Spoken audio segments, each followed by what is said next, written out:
بالقسط، اللہ خود گواہ ہے، اس کے سوا کوئی معبود نہیں، تمام فرشتے گواہ ہیں، تمام صاحب علم گواہ ہیں، اور وہ قائم کرنے والا ہے عدل کا، انصاف کا، قسط کا۔ اب اس کے بعد ایمانیات کی روح سے دوسرا مسئلہ ہے انبیاء اور رسل کا، وہ میں بھی آیت آپ کو سنا چکا۔ ارسال رسل، بعثت انبیاء، انزال کتب، شریعت کا عطا کیا جانا، ان سب کا اصل مقصود کیا ہے؟ لقد ارسلنا رسلنا بالبینات وانزلنا معهم الکتاب والمیزان لیقوم الناس بالقسط۔ یہ سب کچھ ہم نے اس لیے کیا۔ اگر یہی نہیں ہوتا، صرف انفرادی تعلیمات ہیں، کچھ روحانی ترقی اور ترفع ہو رہی ہے کچھ لوگوں کی، کچھ لوگ ہیں جو بہت بلندی پر پہنچ گئے ہیں روحانی اعتبار سے، لیکن یہ کہ وہ نظام عدل و قسط قائم نہیں ہے، اللہ کا عطا کردہ وہ نظام، وہ بیلنس، وہ توازن، وہ یہاں موجود نہیں ہے۔ ظلم ہے، ریپریشن ہے، استبداد ہے، استحصال ہے، طبقاتی تقسیم ہے، ہیوز اور ہیو ناٹس کی، مستکبرین کی اور مستضعفین کی، اونچ اور نیچ ہے، کوئی پیدائشی طور پر اونچا ہے، کوئی پیدائشی طور پر نیچا ہے، لاکھ وہ اپنا اخلاق درست کر لے، لاکھ وہ علم اور فضل کی تحصیل کر لے، لیکن وہ نیچ کا نیچ رہے گا، اونچا ہو نہیں سکتا۔ یہ ظلم اگر موجود ہے تو واقعہ یہ ہے کہ پھر یہ سب کچھ گویا کہ ایکسرسائز ان فیوٹیلٹی ہے، مقصد ہی حاصل نہ ہوا۔ لقد ارسلنا رسلنا بالبینات وانزلنا معهم الکتاب والمیزان لیقوم الناس بالقسط۔ یہ آگے چل کر اس آیت پر ہم مزید غور کریں گے۔ اس کا دوسرا ٹکڑا جو ہے، نصف آخر جو ہے اس کا، وہ تو واقعہ یہ ہے، میرا دعویٰ یہ ہے کہ پوری دنیا کے انقلابی لٹریچر میں اس سے زیادہ عریاں مضمون موجود نہیں ہے انقلاب کے بارے میں، کہ طاقت کا استعمال بھی ضروری ہے۔ ہم نے لوہا بھی اتارا ہے۔ جو لوگ دلیل سے، برہان سے مان لیں فبہا، بہت اچھی بات ہے۔ جو مان لیں انہیں لو جمع کرو، انہیں منظم کرو۔ پھر وانزلنا الحدید فیہ باس شدید، ہم نے لوہا بھی اتارا ہے، وہ جو بالکل پنجابی میں کہا جاتا ہے کہ آسمان سے 4 کتابیں آئیں اور 5واں ڈنڈا آیا ہے، اس کے بغیر عدل قائم نہیں ہوتا۔ ہم نے لوہا اتارا ہے، فیہ باس شدید، اس میں جنگ کی صلاحیت، اسلحہ بنتا ہے، ومنافع للناس، کچھ اور فائدے بھی ہیں لوگوں کے لیے۔ آپ پھکنی اور توا اور پرات بھی بنا لیتے ہیں،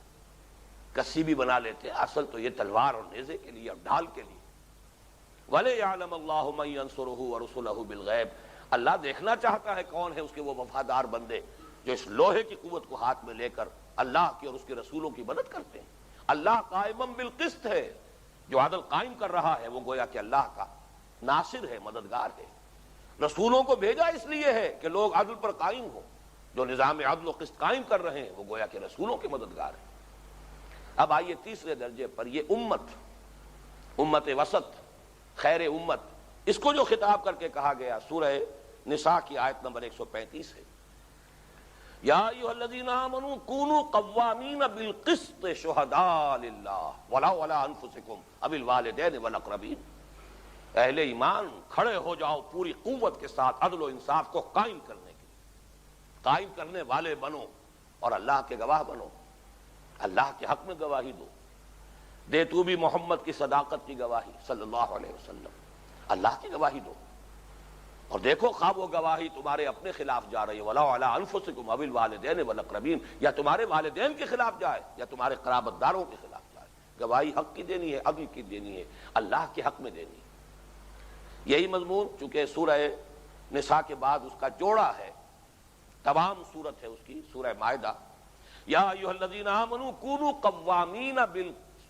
للہ شہداء بالقسط، صرف ترتیب بدل دی ہے۔ وہاں قوامین بالقسط شہداء للہ، یہاں قوامین للہ شہداء بالقسط۔ جب اللہ خود العدل ہے تو اس کے حق میں گواہی کا مطلب ہے عدل اور قسط کے حق میں گواہی۔ اللہ کے لیے کھڑے ہو جاؤ پوری قوت کے ساتھ، قوامین للہ شہداء بالقسط، ولا یجرمنکم شنآن قوم علی الا تعدلوا اعدلوا هو اقرب للتقوی، اور دیکھنا کسی قوم کی عداوت اور بغض جو ہے وہ تمہیں اس پر آمادہ نہ کر دے کہ تم عدل سے انحراف کرو، عدل نہ کرو، انصاف نہ کرو، ہر حال میں عدل کرو، یہی تقوی سے قریب کرے۔ اور آخری آیت جو ہے، 3 مرتبہ یہ الفاظ قرآن میں آئے، سورہ مائدہ، سورہ حجرات اور سورہ ممتحنہ میں، ان اللہ یحب المقسطین، اللہ تعالیٰ تو عدل اور انصاف سے کام لینے والوں سے محبت کرتا ہے۔ یہ گویا کہ اب محبوبیت خداوندی، یہ انسان کی روحانی ترقی کی جو معراج ہے اس کی تعبیر اسی سے ہوتی ہے کہ اللہ کو محبوب ہیں اس کے وہ بندے، اللہ کو محبوب ہیں اس کے یہ بندے. یہ مختلف تعبیرات ہوئی ہیں. جب اسی عدل و انصاف کے قائم کرنے کے لیے وہ مرحلہ بھی آ جاتا ہے کہ تلوار ہاتھ میں لے کر اور جان ہتھیلی پر رکھ کر میدان میں آئے انسان، اس کا تذکرہ ہے سورہ صف میں، ان اللہ یحب الذین یقاتلون فی سبیلہ صفا کانہم بنیان مرصوص. اللہ کو تو محبوب ہے اپنے وہ بندے جو اس کی راہ میں جنگ کرتے ہیں صفے باندھ کر، گویا کہ سیسا پلائی ہوئی دیوار ہے. اور یہ جو فرمایا گیا قل ان کنتم تحبون اللہ فاتبعونی یحببکم اللہ، یہ بھی اسی اعتبار سے کہ حضور کا سب سے بڑا اسوہ تو یہی ہے. آپ کی پوری زندگی وحی کے آغاز سے لے کر اور حیات دنیاوی کے آخری سانس تک اسی کام میں تو لگی ہے، اللہ کے دین کی دعوت و تبلیغ اور اللہ کے دین کا غلبہ اور اس کی اقامت، اس نظام عدل و قسط کو قائم کرنا، لیقوم الناس بالقسط. اس کے لیے تن من دھن لگا دینا، زندگی کھپا دینا، یہی تو حضور کا اصل اسوہ ہے. بہرحال یہ ہے اسلامی انقلاب کا اصل ہدف، جس کو سمجھ لینا چاہیے اچھے طور سے کہ یہ سوشل جسٹس جو آج کل ہماری نگاہوں سے اوجھل ہے. صرف شریعت کا تذکرہ ہوتا ہے، قوانین کا نفاذ کا تذکرہ ہوتا ہے. وہ کوئی آتا ہے جو اسلام کے نام کو ایکسپلائٹ کر کے اپنے دور حکومت کو طول دینا چاہتا ہے، الٹا سیدھا کچھ ادھر ادھر کے آرڈیننس نافذ کر کے اور اسلام کو بدنام کر کے چلا جاتا ہے. جب تک کہ یہ اس کی ترتیب سامنے نہ ہو کہ در حقیقت اصل اہمیت نظام کی ہے، نظام کو صحیح کرو اور پھر اس کے بعد جو ہے اللہ کا دین پہلے غالب ہو، نظام وہ قائم ہو جائے. اب اس شریعت کو اور اس قانون کو در حقیقت اس نظام کو سہارا دینے کے لیے، اسے سپورٹ کرنے کے لیے، اسے چلانے کے لیے وہ نظام ہے کہ جس کا نام شریعت ہے، وہ نظام قانون ہے. اب آئیے آج کا جو اصل موضوع ہے ہمارا، اس میں پہلا حصہ اس کا بہت مختصر ہے. انقلابی عمل یا انقلابی جد و جہد کے مراحل و مدارج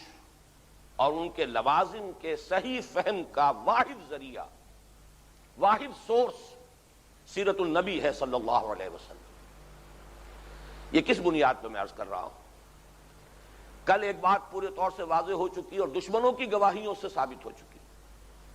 کہ تاریخ انسانی کا عظیم ترین، گمبھیر ترین، جامع ترین، کامل ترین، ہمہ جہت، ہمہ پہلو انقلاب وہ تھا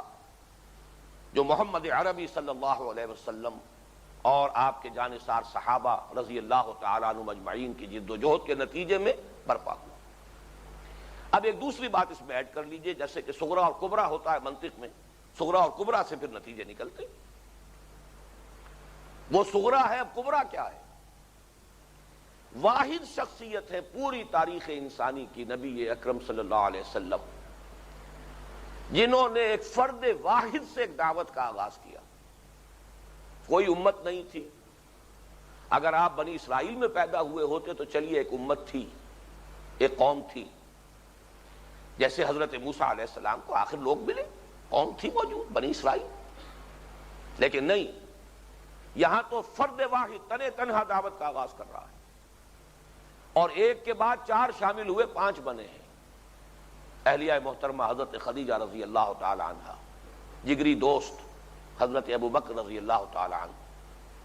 چچاداد بھائی جو زیر تربیت بھی ہیں، زیر کفالت بھی ہیں، حضرت علی رضی اللہ تعالی عنہ، اور وہ غلام جن کو منہ بولا بیٹا بنایا ہے زید ابن حارثہ، 1 جمع 4 5، اور 10 برس تک جیسا کہ میں نے عرض کیا تھا شاید پہلے کہ بمشکل سے 125 یا 150 آدمی جمع ہوا. جیسے کہ کوئی پرندہ جو ایک ایک تنکا لاتا ہے چونچ میں اور وہ اپنا گھونسلہ بناتا ہے. وہ جد و جہد، دعوت، تبلیغ، یہ سارے مراحل. پھر یہ کہ وہ انقلابی جد و جہد، passive resistance, active resistance, arm conflict, سب مراحل سے اسی ایک لائف سپین میں، اسی 20 برس کے عرصے میں، اور ہر مرحلے پر سیادت و قیادت وہی شخص کر رہا ہے صلی اللہ علیہ وسلم. کوئی نظیر نہیں. میرے نزدیک یہ خود اپنی جگہ پر ایک بہت بڑا معجزہ ہے محمد الرسول اللہ صلی اللہ علیہ وسلم کا.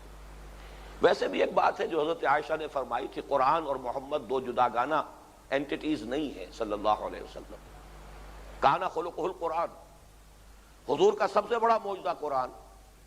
اور یوں کہا جا سکتا ہے قرآن کا سب سے بڑا معجزہ محمد صلی اللہ علیہ وسلم. اپنی ذات میں تصور کیجئے کہ ایک ہی شخص ہے جو اسٹریٹ پریچنگ کر رہا ہے مکے میں گلیوں میں، یا ایھا الناس قولوا لا الہ الا اللہ تفلحوا، گلیوں میں گھوم کر، اور وہی شخص ہے جو کچھ سالوں کے بعد حنین میں، بدر میں، احد میں سپہ سالاری کے فرائض سر انجام دے۔ یہ دو متضاد چیزیں کسی انسانی شخصیت میں جمع نہیں ہیں۔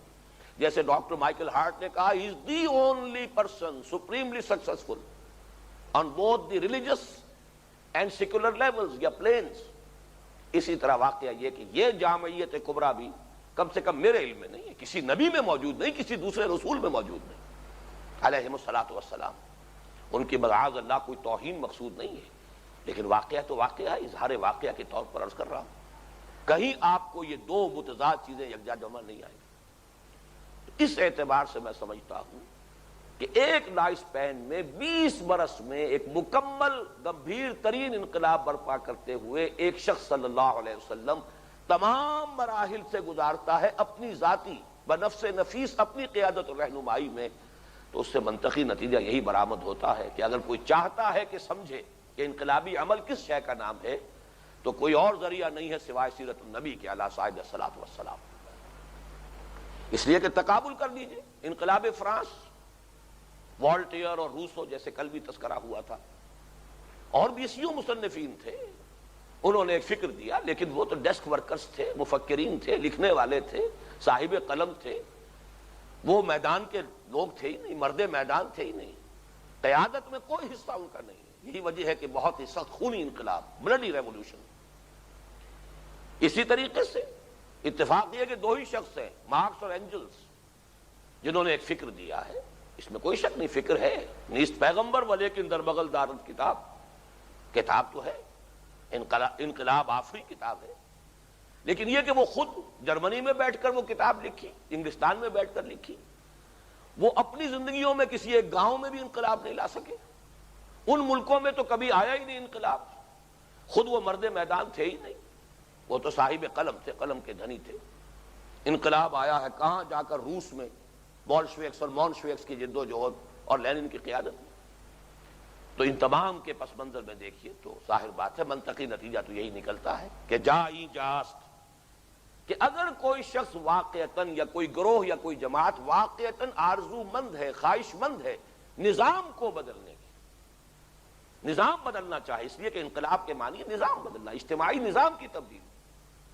اور وہ جاننا چاہے کہ اس کے لیے طریقہ کار کیا ہے، اس کے مراحل کیا ہے، ہر مرحلے کے لوازم کیا ہیں، تو اس کے لیے بمصطفیٰ برسا خویش راہ کے سوا کوئی چارہ کار نہیں، انہی قدموں میں آنا ہوگا اور سیرت النبی ہی کا مطالعہ کرنا ہوگا، اسی کے بٹوین دی لائنز ریڈ کرنا ہوگا، صرف سیرت نہیں بلکہ فلسفی آف سیرت، فلسفہ سیرت پر غور کرنا ہوگا کہ ایک مرحلے سے دوسرے مرحلے کی طرف پیش رفت جو ہو رہی ہے، پیش قدمی ہو رہی ہے، کن شرائط کو پورا کر کے ہو رہی ہے، کیا پری ریکویزٹس ہیں، کس مرحلے کے کیا تقاضے ہیں، کس مرحلے کے کیا لوازم ہیں۔ ورنہ تو واقعہ یہ ہے کہ عام لوگوں نے، مستشرقین نے تو اس موضوع کو جو ہے تنقید کا ذریعہ بنا لیا ہے، ہدف بنایا ہے تنقید کا، کہ حضور کے ہاں یہ تضادات ہیں، اسی لیے محمد at Mecca, Muhammad at Medina دو کتابیں لکھی پروفیسر منگومری واٹ نے، تاکہ تضاد کو ہائی لائٹ کر سکے کہ محمد مکے والا محمد تو کچھ اور نظر آ رہا ہے اور یہ مدینے والا محمد کچھ اور ہے صلی اللہ علیہ وسلم۔ ٹوائنبی کا ایک جملہ ذہن میں بجھا ہوا در حقیقت اس کی ہے پوری تشریح جو منگومری واٹ نے کی ہے۔ Muhammad failed as a prophet but succeeded as a statesman, کہ مکے میں وہ کہتا ہے نقشہ جو تھا حضور کا صلی اللہ علیہ وسلم وہ واقعی نبیوں والا تھا، وہ تو وہی حضرت عیسیٰ اور حضرت یحییٰ والا نقشہ ہے، وہی تبلیغ ہے، وہی کرائی فرام دی ولڈرنس ہے، وہی لوگوں کو دعوت ہے، تبلیغ ہے، پھر یہ کہ وہی صبر ہے، اسی کی تلقین ہے، چاہے تمہارے ٹکڑے اڑا دیے جائیں، تمہارے جسم کے ٹکڑے کر دیے جائیں، تم ہاتھ پہ اٹھاؤ، تو وہی وہ نقشہ تو ہے کم سے کم، چاہے وہ انہیں نبی مانے نہ مانے، یہ مانتے ہیں کہ وہ نقشہ جو ہے مکے میں محمد کا صلی اللہ علیہ وسلم وہ نبیوں والا ہے، بٹ دیر ہی فیلڈ۔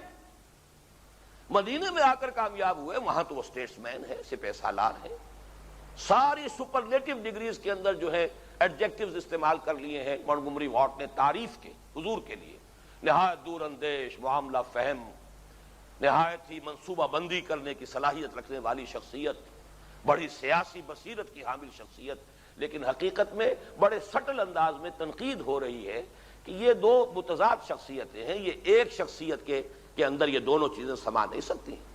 مکے والا محمد کچھ اور ہے صلی اللہ علیہ وسلم، مدینے والا کچھ اور ہے۔ اس کو بھی جب تک کہ انقلابی عمل کے مراحل کو نہیں سمجھیں گے کہ ان میں کیا تسلسل ہے، کیا ربط ہے، ایک ہی پروسیس کے مختلف مراحل ہیں جن کے تقاضے مختلف ہیں، اس وقت تک واقعہ یہ کہ یہ سیرت کا فہم صحیح طور سے حاصل نہیں ہو سکتا۔ بہرحال یہ دوسری بحث تھی جو مکمل ہوئی۔ اب آئیے جو اصل آج کی گفتگو ہے وہ انقلابی عمل یا انقلابی جد و جہد کے مراحل اور ہر مرحلے کے لوازم ہیں کیا، لیکن ان کو میں بیان کرنا چاہتا ہوں عمومی اصطلاحات میں جو آج کی اصطلاحات ہیں۔ یہ میں نے عرض کر دیا کہ میں نے ڈرائیو کیا ہے